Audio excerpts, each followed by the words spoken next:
So this presentation is the result of a work that we've done for the past 6 months with Stephanie Alenda and with the assistance of Juan Pablo Miranda. It's a joint work between Universidad Andrés Bello and IPSA at the Autonomous University here.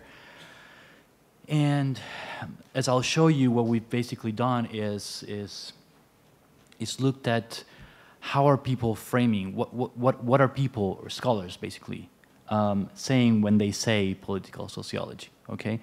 And so, okay, so this is the structure of the presentation. I'll begin by telling you our argument. It's a preliminary argument. Our work is still progressing. We're not done with it, but we've done a large part of it, and I want to show it to you. Then I'll move on to tell you about the problem, the hypothesis we have, then the methods, then we're going to talk about mapping journals, mapping influential authors, and then mapping keywords. I'll tell you what that means more precisely in a bit.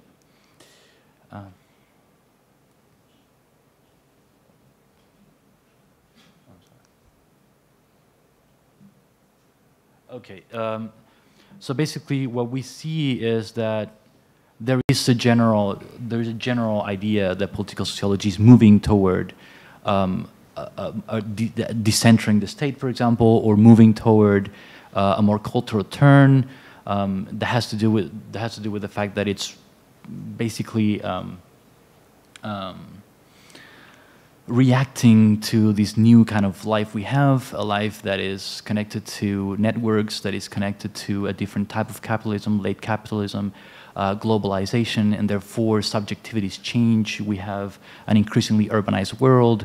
That's basically the argument that scholars say, that scholars come up with.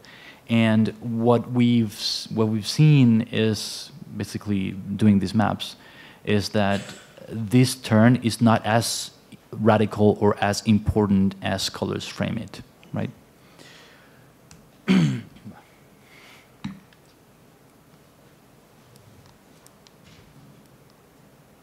So basically what we've seen in this panel, and you can see it when reading on political sociology, is that the definition is not really clear. I mean, everybody defines it in different ways.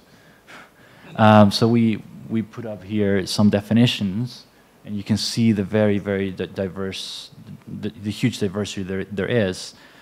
Well, Thomas Janowski defines it as the social basis of politics, referring to Lipset, for example. Kate Nash, who will be presenting in the panel tomorrow, at the first panel tomorrow, she says it's the contemporary political sociology is concerned with cultural politics as what we might call the politics of politics, right? She says that, she frames that as the processes of politicization. And if you start looking or reading at what people say or how people define political sociology, basically you'll see a huge divergence between them. So what we want to focus on is this rhetoric that you can find in different scholars on a huge radical turn that political sociology has experienced in the past 15 or 20 years. Basically, what you read, what you find is that the whole sociological theory has moved to a more cultural social theory since the mid-1990s, and then political sociology seems to have been incorporated into this cultural turn by the early 2000s. That's basically what you can read in different authors.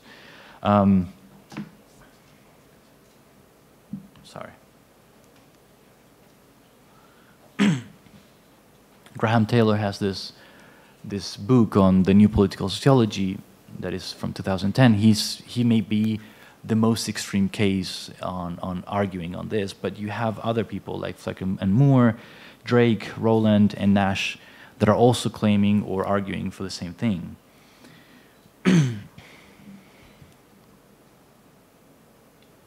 So we thought, okay, like if we want to test this, how would we do it? So we thought, okay, we would have to go to journals and see that the editorial perspectives of the main journals publishing people that are defining political sociology, talking on or defining political sociology, should have a very cultural perspective, right? Then the authors should also have a cultural profile or like a background on cultural studies. And then, or at least the authors that are influencing people publishing on political sociology today. And then,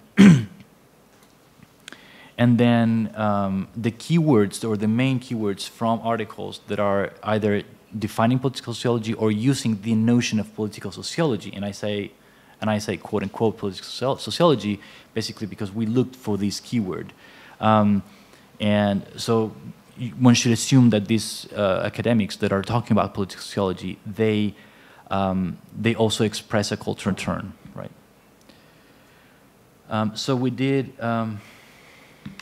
comparative co-citation analysis and co-occurrence analysis on these publications. What I'm showing you here is something that we constructed together with Stephanie and Juan Pablo, and it's basically we narrowed down our sample. We began with a sample that was as you can see, 1,466 papers, which includes papers, books, and sort of journal articles, books, and book chapters that we took from Web of Science, Scopus, and Cielo, which is more in Spanish and Portuguese, but it's also useful because we assume that some local or at least Latin American scholars would be publishing in Cielo. And so we took all the papers that referred to political sociology or that had the keyword political sociology in their abstracts or their titles from 2000 to 2017. And we did a huge screening process with this. So basically we eliminated duplicates at the beginning. So we got 711 papers then or items. Then we took everything that wasn't in English or Spanish because we thought we couldn't really read them. And that was 223 items, and we got to 769 texts. And then eventually we did a qualitative analysis of the abstracts, and we eliminated everything that was not really accounting for political sociology. In other words, we found that there were many papers or book chapters that would talk about political sociology. I mean, not really talk about it, but just name political sociology and not really referring to it or having any kind of definition of it. In the end, after narrowing everything down in different processes that you can see here, and I'd be happy to be more thorough at the coffee break, but perhaps now it's a bit annoying or boring if I give you every single detail of the methods we carried out. Basically, we got 149 items at the end. With these 149 items that are either defining political sociology or using political sociology as a theory framework, some people say, I'm going to do the political sociology of something, and they actually use Bourdieu, or they actually use any other theory, right? That they assume that is political sociology.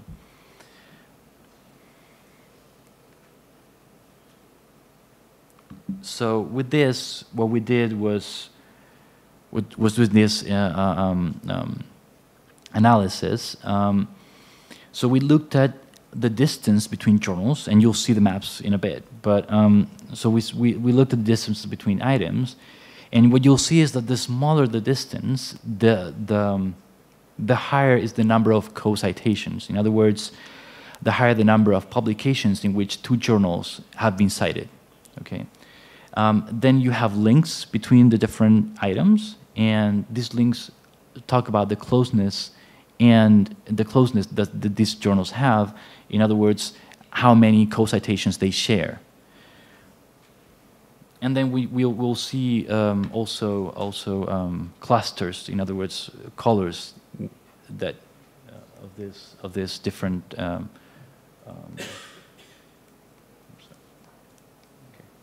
Yeah. So this is the first map we have.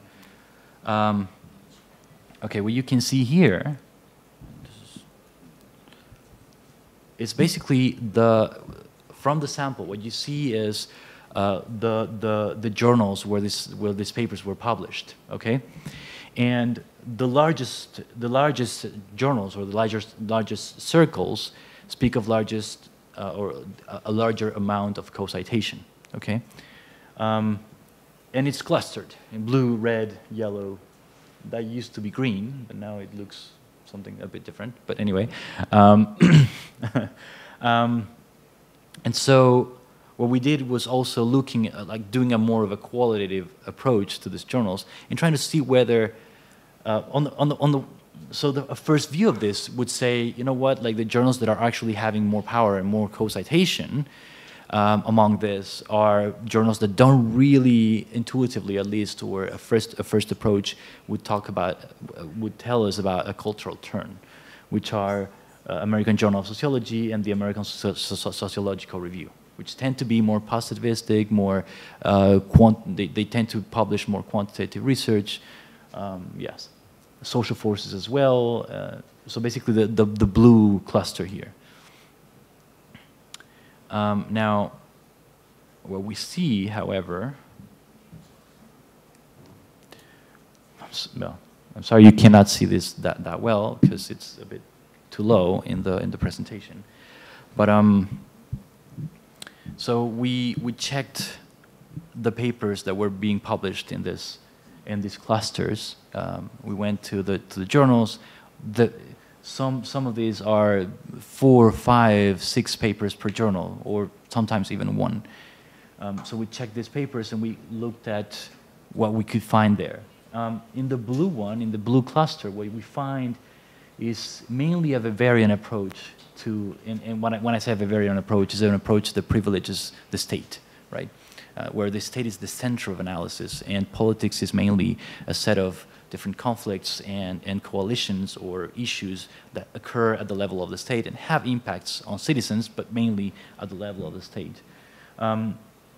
Yet, even though there is a Weberian approach, you can see a divergence within the same cluster. And so on the one hand, political sociology tends to be framed almost exclusively within institutions, and it's even a bit shocking sometimes because you can see how it's something that only occurs there, and actually even though you have some in regressions, you have explanatory variables such as diversity or minority groups or these things, and yet authors don't name this as political. They don't frame it as political, and they frame their papers as a contribution to political sociology, basically because they have other variables that speak of institutional politics within their explanatory framework. There is I'm not going to read this full quote, but it's basically what I'm telling you. Then the other section within the same cluster that we find is that our analysis that have a much more evident, at least, political agenda, and it's a really well-made research, let's say, research that respects a lot of the standards that we know, yet is interested in sort of pushing forward a more sort of progressive agenda, let's say, in which researchers look at how different policies implemented at the state level have impact in either building justice or injustice at the citizen level, right, at the grassroots level.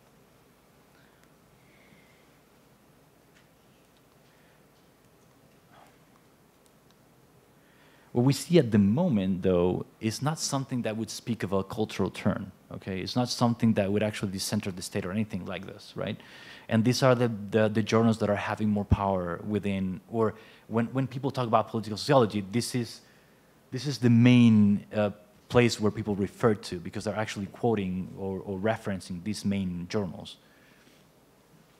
Then we can, let's move to this red cluster. So the red cluster has journals such as International Political Sociology, American Political Science Review, World Politics, Governance, the Journal of European Public Policy, right? So even if one might think that this makes difference, or these journals are actually having a different editorial perspective on this, it's, in general terms, it's basically the same. You see the state as a center of analysis. It's basically what people are publishing in these journals. The large exception here, the main exception, is International Political Sociology.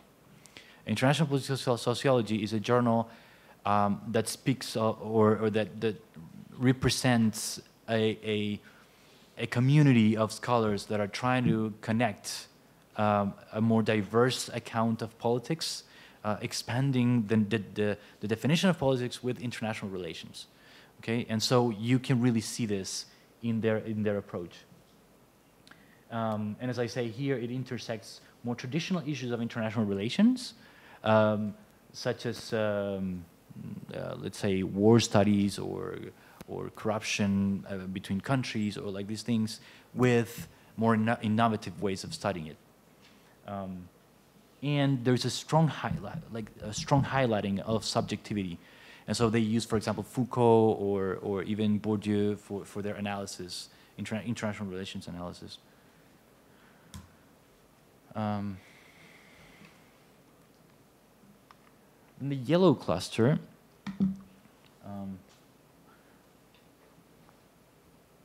so basically what we see in the yellow cluster is, so you have Theory and Society, which is a really important journal, like, I guess, for most of the people that do research on this, and Sociological Theory. These journals tend to be advancing a much more cultural perspective, and they tend to be more focused on subjectivity and experience, and they have, from the papers we saw in this cluster, a lot, not a lot, but like at least 40% use Bourdieu as their sort of theory framework, and they call that political sociology. Okay.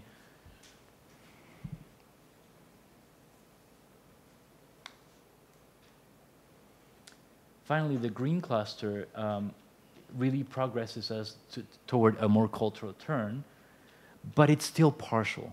Not every paper that we found here was actually reframing political sociology in a different way, and there's a lot of state-centered publications.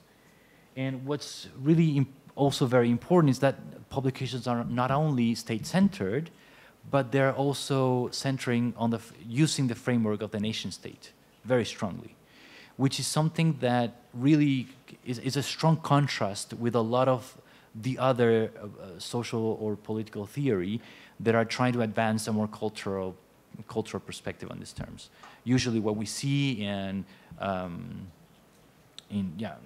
don't know, the Journal of Citizenship Studies, for example, is basically a move, like a really strong move toward a type of sociology that doesn't think of identity, for example, or that doesn't think of nationalism in terms of the nation state, okay? So, or that doesn't think of community in terms of the nation state.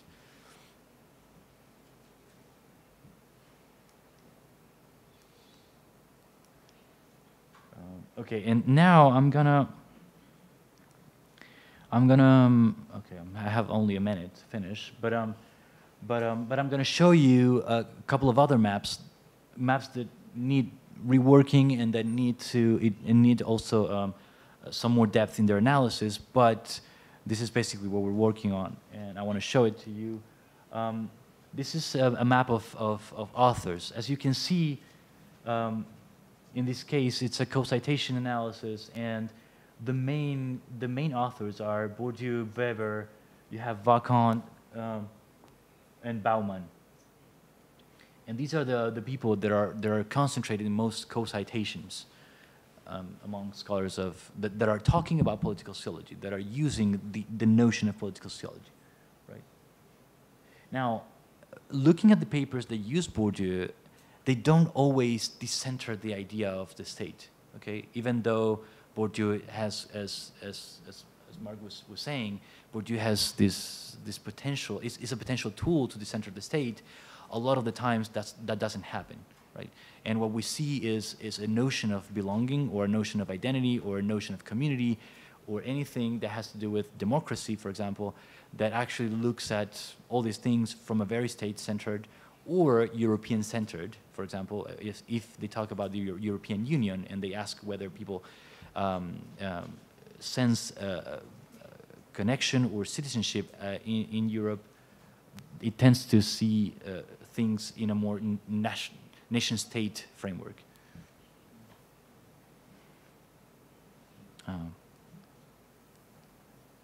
And this is for keywords.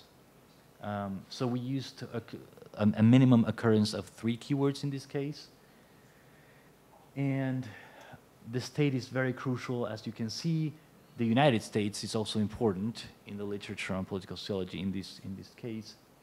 Something really important that I should have told you before is that these maps have been done only with the section of the sample that is from Web of Science, basically because Web of Science allows this mapping more easily.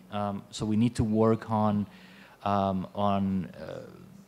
the language by which you can include Scopus and Cielo in the same data set to do this mapping. So this mapping actually has a 101 item sample.